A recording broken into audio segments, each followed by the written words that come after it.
Good afternoon. Today we're going to talk to you about our temperature lab. So our temperature lab, we're going to look at taking a couple different types of measurements. We're going to look at steady state measurements as well as transient measurements.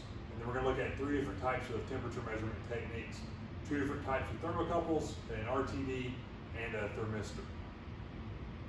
Okay, so what we're going to be measuring here is a range of liquids ranging from our alcohol, which is below 0 degrees centigrade, and then a variety of water baths and hot plates with pans with distilled water in them at various temperatures up to boiling.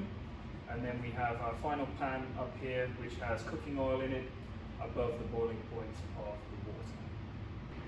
All right, so now we're going to take a look at how we actually physically wire up our thermocouples, specifically in the context of having one thermocouple as a measurement and one thermocouple as a reference.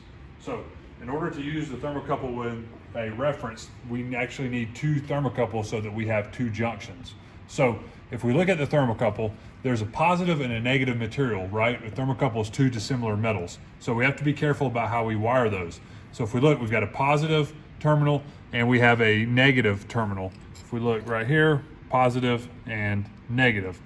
And then when we have connection, we want to make sure it's the negatives to the negative, the positives to the positive. So our red wire is wired into our positive terminal, our black wire is wired into our negative terminal. So the black wire associated with the negative terminal is also going to be wired into the black wire associated with the negative terminal on the other thermocouple.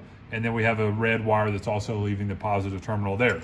So at this point, we have these two thermocouples that are wired together into two different junctions. So the multimeter can't distinguish between which one is the reference and which one is the positive, or which one's the measurement junction. We have to do that by which one we connect to the positive terminal of the multimeter ourselves. So whichever lead wire is connected to the positive terminal, the thermocouple that's associated with that becomes our measurement junction, and whichever thermocouple's lead wire is connected to the common terminal of the multimeter, that becomes our reference junction.